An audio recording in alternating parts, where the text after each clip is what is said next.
Esta es la clase número 2 del respiratorio, seminario número 14 del módulo, donde veremos hematosis o difusión de gases a través de la membrana respiratoria, transporte de gases en sangre y circulación pulmonar. La clase está dividida en dos bloques. En esta primera veremos difusión alveolo capilar de gas.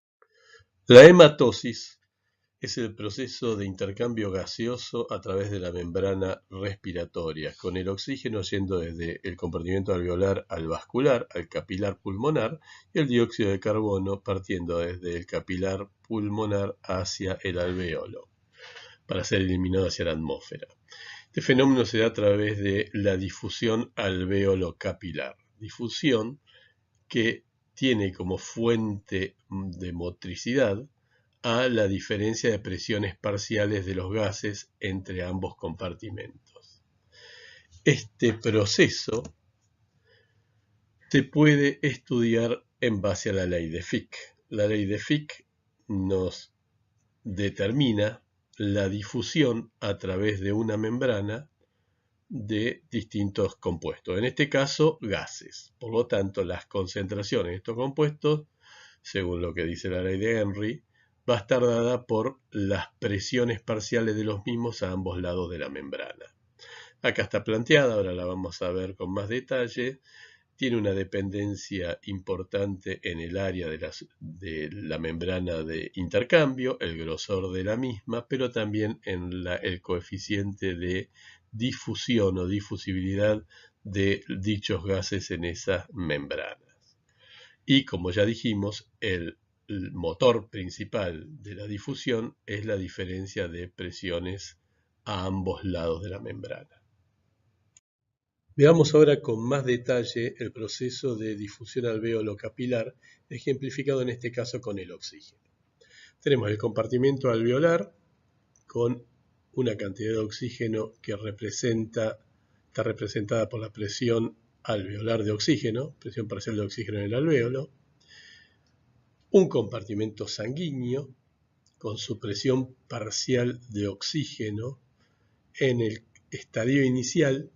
Esa es la presión parcial de oxígeno asociada a la sangre venosa mixta, o sea, unos 40 milímetros de mercurio, mientras que acá tendríamos unos 100 milímetros de mercurio.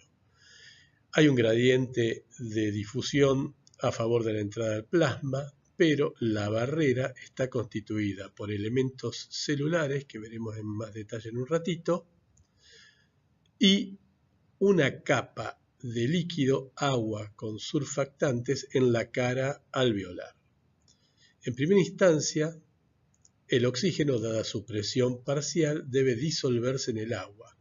Según la ley de Henry, eso es el producto de la presión parcial de oxígeno por la solubilidad del mismo y obtengo así la concentración de oxígeno en el agua. Luego difunde a través del componente celular de la membrana hasta el compartimento plasmático, donde en el caso del oxígeno va a terminar uniéndose a la hemoglobina de los eritrocitos. Este proceso está caracterizado, como dijimos, por la ley de Fick. Ella me dice que el flujo de oxígeno transmembrana, que atraviesa la membrana, tiene como fuerza motriz la diferencia de presiones parciales entre ambos compartimentos, es directamente proporcional al área, a las superficies de la membrana, e inversamente proporcional al grosor de la misma.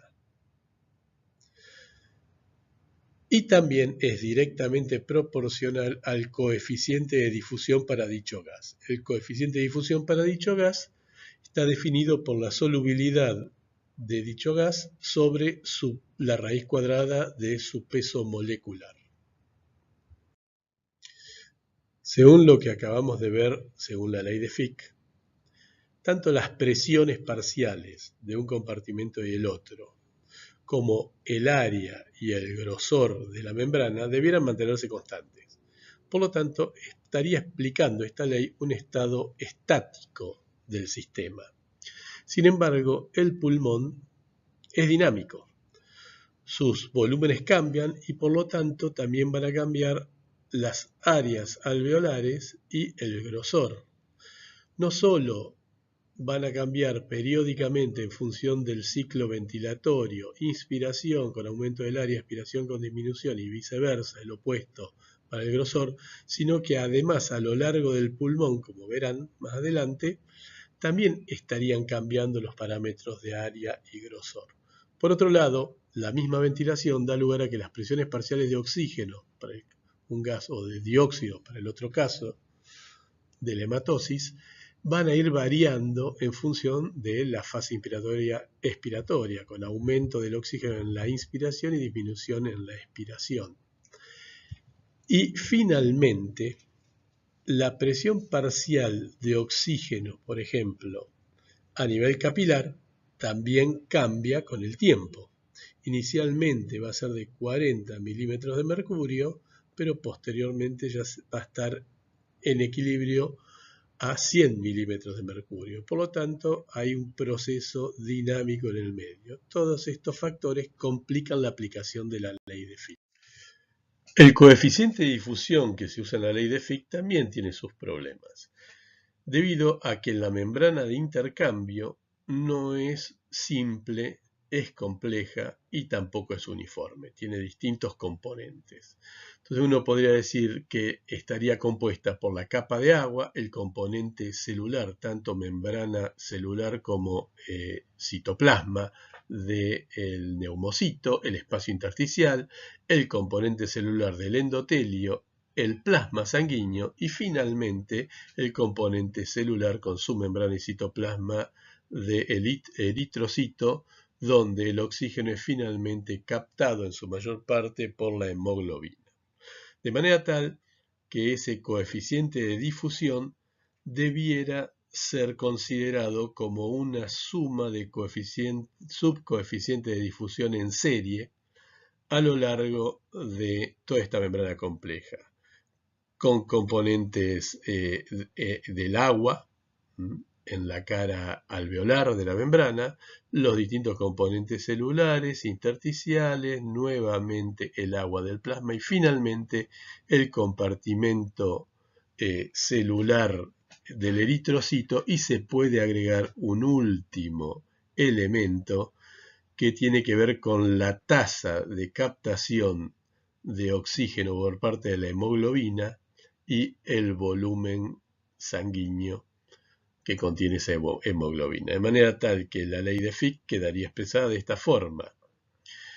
El flujo de oxígeno a través de la membrana estaría dado por la sumatoria de los flujos que se producen en cada fragmento de la pared alveolar en cada momento del ciclo ventilatorio, y acá combinamos coeficiente de difusión con los componentes de área y grosor de dicha membrana en una entidad denominada capacidad de difusión, que se multiplica por la diferencia de presiones, en este caso alvéolo capilar para el oxígeno. Tal como acabamos de ver, la ley de Fick define el flujo de un gas, en este caso oxígeno, que pasa a través de la membrana respiratoria del compartimento alveolar al compartimento capilar. Y está dado por la diferencia de presiones alveolo-capilares multiplicado por la capacidad de difusión, y esto ya lo estuvimos discutiendo, eran los factores que complicaban su cálculo porque le daban variabilidad.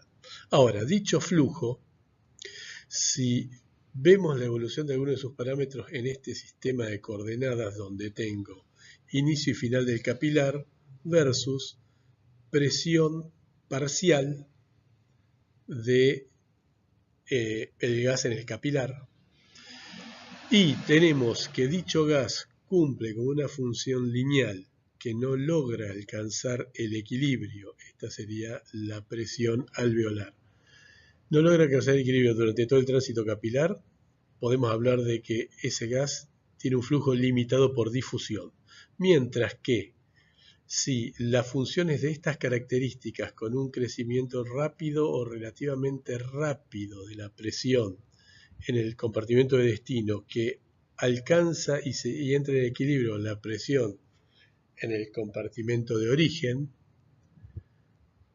durante el tiempo de tránsito capilar se habla de un flujo limitado por perfusión. Vamos a empezar con el flujo limitado por difusión, para lo cual vamos a utilizar como gas el monóxido de carbono. El monóxido de carbono es prácticamente inexistente en el aire atmosférico, pero lo vamos a usar porque después nos va a servir como marcador para caracterizar la capacidad de difusión a través de la membrana respiratoria. De manera tal que ahora tenemos monóxido de carbono en el aire alveolar con una presión parcial determinada que va a difundir lentamente a través de la membrana respiratoria, dada su bajo coeficiente de solubilidad en agua, pasando al compartimento vascular. De hecho, a nivel del eritrocito, donde encuentra la hemoglobina que tiene una altísima y fuerte afinidad por el mismo, de manera tal que, dado una capacidad de hemoglobina transportada, va a captar rápidamente y de manera fuerte, potente, todo monóxido de carbono que logre pasar la membrana. Esto determina que vaya a encontrar pocas moléculas de monóxido de carbono desarrollando una presión parcial en el compartimento capilar. Esto que acabamos de decir está representado en este gráfico, donde tenemos tránsito capilar, la distancia a lo largo del capilar, en función de la presión parcial de monóxido de carbono alveolar. No importan los valores absolutos, está dado en valores relativos en este caso, y acá arriba esta línea punteada corresponde a la presión parcial alveolar de monóxido de carbono. Lo que estamos viendo acá abajo es que a medida que transcurre el tránsito capilar, va aumentando lineal y lentamente la presión parcial de monóxido de carbono en el plasma. Esta función lineal y el hecho de que no ocurra un estado de equilibrio, o sea, se igualen ambas presiones parciales, caracteriza a un flujo limitado por difusión. En este modelo, usando el mismo sistema de coordenadas, podemos ver qué ocurriría si uno cambia las capacidades de difusión al doble o a la mitad. Y vemos que se producen modificaciones en la pendiente de esta función lineal, pero de baja magnitud. Recién con un cambio inexistente, imposible de alcanzar, de capacidad de difusión muy elevado, conseguiría que rápidamente pase el monóxido de carbono del otro lado al compartimento capilar, logre saturar la capacidad de transporte de la hemoglobina y empiece a crecer rápidamente la presión parcial del mismo hasta alcanzar un equilibrio. Veamos ahora cómo podemos calcular la difusión pulmonar. De la ley de Fick podemos sacar esta deducción. La capacidad de difusión pulmonar va a ser igual al flujo de un gas a través de la membrana dividido el gradiente de presiones entre ambos compartimentos. Ya habíamos dicho que íbamos a utilizar el monóxido de carbono como marcador para hacer este cálculo. ¿Por qué? Porque es un gas raro en el aire ambiental, es producto de la combustión, y porque en condiciones normales tampoco se encuentra en sangre, salvo que la persona sea fumador o esté trabajando expuesto a ambientes con alto nivel de combustión. La otra razón tiene que ver con su altísima afinidad por la hemoglobina, a la que se une rápidamente y fuertemente, difícil de desplazar. Esto haría que esta ecuación se reduzca a esta otra, ya que la presión capilar de monóxido de carbono sería prácticamente inexistente, cercana a cero. Entonces, la capacidad de difusión va a ser igual a la difusión, al flujo de monóxido de carbono dividido la presión alveolar de monóxido de carbono. Y estos son los datos que tenemos que medir u obtener de alguna manera. La técnica que vamos a explicar es la que se usa casi de rutina. de las tres existentes. Es la de inspiración única. El protocolo es más o menos así.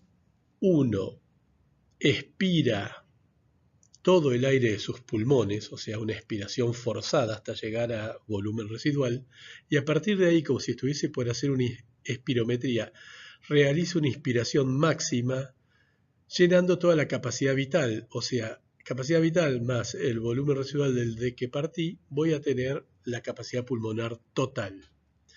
En esa inspiración, el aire inspirado consiste en una mezcla de 0,3% de monóxido de carbono, un 10% de helio, un 21% de oxígeno y el resto de nitrógeno. ¿Por qué el helio? El helio es un gas que prácticamente no se disuelve en agua, tiene una solubilidad muy baja y por lo tanto queda retenido en el volumen pulmonar. Yo lo voy a utilizar como marcador de dilución para poder calcular el volumen pulmonar o el volumen alveolar. Entonces, una vez que realicé la inspiración máxima, mantengo durante un periodo de tiempo entre 10 y 12 segundos la respiración. Esto da tiempo a que ambos gases se distribuyan uniformemente a lo largo de todo el volumen pulmonar. Luego realizo una expiración hasta el nivel de reposo normal. O sea, final de expiración de volumen corriente. De los 500 y 1000 mililitros iniciales, no tomo muestras, los descarto porque considero que mayormente es volumen muerto, pero en los 500.000 mililitros que le siguen, me sirven para tomar muestras donde, aparte de medir la concentración de helio, concentración final de helio, voy a poder medir el contenido de monóxido de carbono y a partir de ese contenido de monóxido de carbono, teniendo en cuenta que sé la masa inicial y voy a calcular cuál fue el volumen de distribución, con ese contenido inicial conocido, contenido final también medido, yo podría calcular el flujo de monóxido de carbono a través de la membrana de difusión. Ese protocolo queda expresado en este gráfico volumen en función del tiempo, con la inspiración, la retención y la expiración, y el periodo en el que obtengo la muestra. La fórmula que utiliza, el algoritmo que utilizan los equipos suele ser este, donde me dice, deriva en realidad de la ley de Fick. Me dice que la capacidad de difusión de monóxido de carbono va a depender, este es el tiempo de apnea, ¿sí? Expresado en segundos, tiempo de apnea, por el volumen alveolar menos la presión barométrica menos la presión de vapor de agua por el logaritmo del cociente entre la concentración de monóxido de carbono inicial y la concentración de monóxido de carbono final. Con el helio, yo sé que masa de helio, concentración de helio inicial por volumen inspirado menos el espacio muerto, yo sé que masa de helio inspiró y mido la concentración del helio que expira. Esa concentración por el volumen alveolar me va a dar la masa que si no hubo pérdida, no hubo intercambio, tiene que ser igual a la inspirada. Así que esta igualdad se cumple. De esta igualdad, mi única incógnita es volumen alveolar, así que de ahí despejo volumen alveolar, que ya lo puedo utilizar en esta ecuación. Segundo hecho es que la tasa de dilución del helio es la misma que ha sufrido la masa conocida de monóxido de carbono que inspiré al distribuirse en todo el volumen alveolar, por lo que de ahí puedo rescatar el dato desconocido, que es la concentración de monóxido de carbono al final de la prueba, ¿sí? Y con esta tengo el otro dato que me faltaba, ya que la masa y por lo tanto la concentración inicial de monóxido de carbono también la tengo. Ahora veamos el caso de flujo limitado por perfusión. En este caso, el gas marcador que voy a usar es el óxido nitroso o gas hilarante. La particularidad de este gas es que pasa, según su coeficiente de difusión, la barrera respiratoria, la membrana respiratoria, pero cuando llega al compartimento sanguíneo no se une a la hemoglobina, no tiene ninguna relación con la hemoglobina, por lo tanto, molécula que pasa a formar parte de la presión capilar, en este caso, de óxido nitroso. En el gráfico, presión capilar en función de la distancia o tránsito capilar, teniendo como referencia la presión alveolar de óxido nitroso, la función tiene esta forma. Para el caso del monóxido de nitrógeno, un rápido aumento que antes de que transcurra, más o menos transcurrido el 10% del tiempo de tránsito capilar, ya alcanza el valor de equilibrio al igualarse con la presión parcial de óxido nitroso en el alvéolo y queda constante. Todo gas que cumpla con una función por el estilo donde durante el tránsito capilar alcance su equilibrio va a ser un gas cuyo flujo está limitado por perfusión.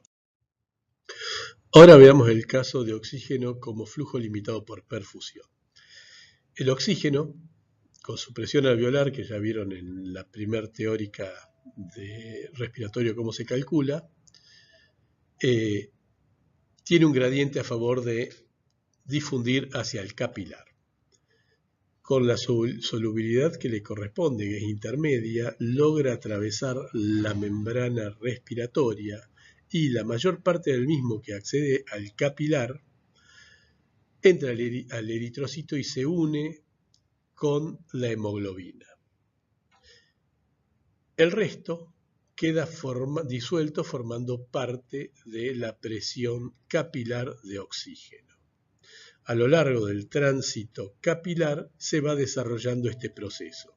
Ahora la hemoglobina ya venía con oxígeno y había también una presión parcial de oxígeno en el capilar, unos 40 milímetros de mercurio, que forman un gradiente contra los 100 milímetros de mercurio del oxígeno alveolar. Lo que quiere decir que al principio la hemoglobina admite oxígeno hasta el nivel de saturación que esta presión es capaz de conseguir en la hemoglobina. A partir de ahí ya no admite más oxígeno y el oxígeno pasa a acumularse en el plasma, disuelto en el plasma, conformando la presión capilar de oxígeno que iguala rápidamente a la presión alveolar. Esto se ve en estos gráficos, donde en negro tenemos el control, digamos.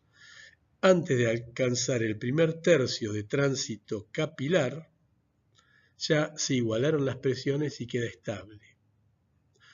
Durante todos estos 2 tercios de tránsito, la sangre no se oxigena, lo que quiere decir que tiene un margen de seguridad muy grande, como podemos ver en estos casos. Obviemos el caso de un aumento de la capacidad de difusión, porque no es una cosa que se pueda modelar para experimentar fácilmente. Pero sí, lo que puede ocurrir es que haya una caída en la capacidad de difusión por engrosamiento de la membrana, disminución del área, etc. Esa caída que vemos acá a la mitad no le quita la categoría de limitado por perfusión al oxígeno, ya que antes o un poco después de alcanzar la mitad del tiempo capilar, de tránsito capilar, alcanza el equilibrio. Ahora, si hago ejercicio, la línea roja corresponde al caso normal, ¿sí? En el primer tercio ya alcanza el equilibrio. Si hago ejercicio sin problemas pulmonares, fíjense que todavía sigue siendo limitado por perfusión, ya que en el último cuarto tercio del tránsito capilar logra alcanzar el equilibrio a pesar de haber aumentado 3 veces el flujo sanguíneo, el volumen minuto. Ahora, si con ese mismo aumento del volumen minuto hay una caída a la mitad de la capacidad de difusión pulmonar, fíjense cómo ya tiende a ser limitado por difusión, ya que no alcanza el equilibrio al final del capilar. Y esto empeora si me voy a la altura, dado que la presión alveolar de oxígeno será menor, aun cuando también baje la presión parcial de oxígeno capilar en sangre venosa mixta. Fíjense que en este caso el gradiente es de 30 milímetros de mercurio contra los 60 que hay en condiciones normales a nivel del mar. Entonces, en la altura, la realización de un ejercicio en un pulmón normal sí me va a producir una limitación por difusión en el flujo de oxígeno. Ahora veamos el caso del dióxido de carbono, cuyo flujo también es limitado por perfusión. En este caso, el dióxido de carbono tiene una mayor presión parcial a nivel del capilar, 45 milímetros de mercurio, 46 milímetros de mercurio, contra los 40 que tenemos a nivel alveolar. Por lo tanto, la difusión va a ser capilar alveolar, capilar alveolo. El coeficiente o la capacidad de difusión del dióxido de carbono en la membrana respiratoria es muy alta, muchísimo más alta que la del oxígeno, unas 20 veces más alta que la del oxígeno, casi unas 20 veces más alta que la del oxígeno. Lo que quiere decir que apenas entra el capilar en contacto con la membrana respiratoria, ya empieza a difundir rápidamente dióxido de carbono hacia el alveolo. Lo que pasa es que el gradiente es bajo, entonces lo que vemos es que a lo largo del tránsito capilar, acá hay un error en la flecha, esta flecha inicial de capilar hacia alveolo debiera ser más grande que la inversa, hasta que se igualan, pero bueno, a lo largo del tránsito capilar se produce una caída desde los 45 a los 40 de la presión parcial alveolar de la presión parcial de dióxido de carbono en el capilar. Y aproximadamente a la mitad del tránsito, para algunos otros un poco más allá, pero siempre antes del final del tránsito capilar, se alcanza el equilibrio. Esto es lo que está graficado acá en el trazo negro. Si una de dos, o hago ejercicio, aumento al doble el flujo sanguíneo, hago pasar más rápidamente la sangre, o en reposo tengo un pulmón con una anomalía que produce una caída a la mitad de la capacidad de difusión pulmonar, lo que tengo es el trazo azul, donde veo que igualmente logra alcanzar el equilibrio un poco después de la mitad del tránsito capilar. Pero si ambas cosas ocurren a la vez, o sea, en condiciones de capacidad de difusión a la mitad y haciendo ejercicio, ya veo como el dióxido de carbono también pasa a ser limitado por difusión, ya que no alcanza el equilibrio a lo largo del tránsito capilar.